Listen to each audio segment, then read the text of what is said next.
Chapter 3. The Old Bailey. 5 years passed. Dr. Manette and his daughter Lucy settled in a small house in London with Lucy's old nurse, Miss Pross. The doctor returned to health and began to see patients once more.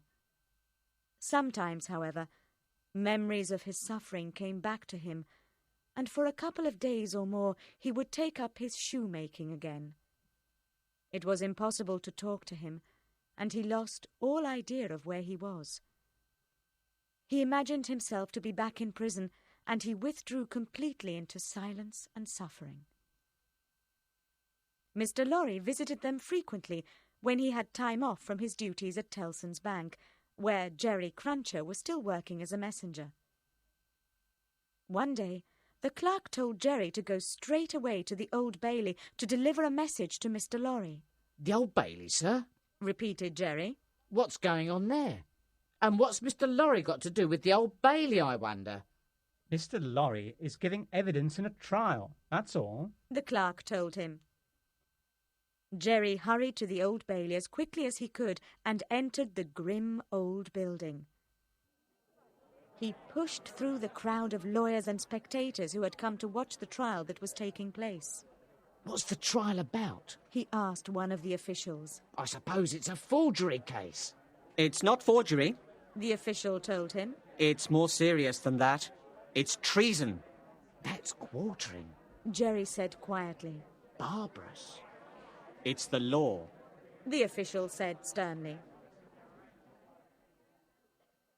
Jerry made his way into the court and looked around for Mr. Lorry. He saw him sitting next to an elderly gentleman and a young girl. They were talking seriously together, and the young girl seemed worried and nervous. She kept looking towards the dock where the prisoner was standing. The prisoner was a well-dressed young man. He stood calmly, waiting for the trial to begin. The prosecuting counsel rose to his feet and described the charges against the prisoner. The prisoner, he explained, was called Charles Darnay. He had travelled many times between England and France, and the prosecutor said that the purpose of his journeys was to carry information that was dangerous to England. The prosecutor said that he would now bring forward his witnesses, who would prove that Charles Darnay was an enemy to England and that he deserved severe punishment. His first witness was a man called John Barsad. This witness said he had once been a friend of the prisoner's, but that he had broken off the friendship when he became sure that Charles Darnay was a spy for France. The witness spoke confidently, and the prosecuting counsel was obviously pleased with the way he gave his evidence. Next, it was the defence counsel's turn to ask John Barsad some questions. Had he ever been a spy himself? No. What was the source of his income? His property. Where was this property? He didn't remember. Had he ever been in prison? Never. Had he ever been in a debtor's prison? Yes. How many times? 2 or 3. Not 5 or 6. Perhaps. Had he ever been a gambler? No more than other gentlemen. Had he ever borrowed money from the prisoner? Yes.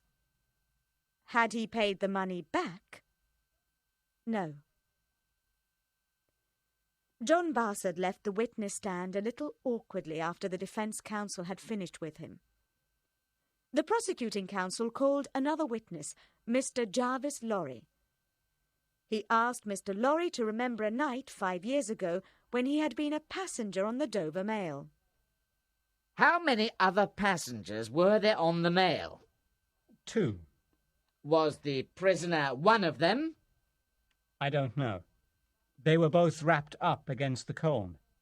I could not see their faces." "Have you ever seen the prisoner anywhere?" "Yes. He was on the boat when I returned from France a few days later." "Were you travelling alone, Mr. Lorry?" "No. I was travelling with Dr. Manette and his daughter Lucy." The prosecution counsel now called Lucy Manette to the stand. She confirmed that she had talked to the prisoner. Charles Darnay had noticed that her father was ill and had helped her to make the old man comfortable for the crossing. He had been polite and kind to both herself and her father. She hoped that her evidence would not get him into trouble. The prosecution counsel now called a final witness to prove that Charles Darnay had got out of the Dover Mail in the middle of the night and had then walked some 12 miles through the darkness to a garrison town where he had waited for an accomplice. The prisoner's 2 defence counsels listened to this witness very carefully. The junior counsel, who had not played a very active part throughout the trial, yawned and stretched in his chair, as if the whole trial was a bore and a waste of time. Then he wrote a hurried note and passed it along to his colleague. His colleague read the note with surprise, then rose to his feet to ask the witness some questions. Are you quite sure that the man you saw in the garrison town was the prisoner Charles Darnay? Quite sure. Have you ever seen anyone else who looked like the prisoner? No. Look at my young colleague for a moment. The defence counsel told the witness. Now look at the prisoner again. Do they not look like each other? The witness looked at the young barrister. Then he looked again at the prisoner. It was true. The 2 men were similar. Can you still say that the man you saw in the garrison town was the prisoner? Asked the defence counsel. The witness could not swear it. It was possible he had made a mistake. All the evidence had now been heard, and the jury retired to consider their verdict on the prisoner. Everyone stood up and began to walk about the court, talking to friends and colleagues. The young defence counsel left his colleague for a moment and approached Mr. Lorry. Is Miss Manette all right? He asked eagerly, having seen her about to faint. She is upset, but she'll be all right. Mr. Lorry told him. You have given the prisoner a good defence, Mr. Carton, he said politely. Sidney Carton smiled grimly. Then he walked up to the prisoner. Miss Manette will be all right, he said coldly. I'm deeply sorry to have been the cause of her suffering, Charles Darnay said. Time moved slowly while the jury was considering the fate of the prisoner. Jerry was waiting outside the court building when Mr. Lorry ran excitedly up to him, waving a piece of paper. Take this to the bank straight away, he ordered. Jerry looked at the piece of paper. There was one word written on it. Acquitted. If he had written recalled to life, I would have understood him this time, Jerry said to himself as he hurried towards Tellson's bank.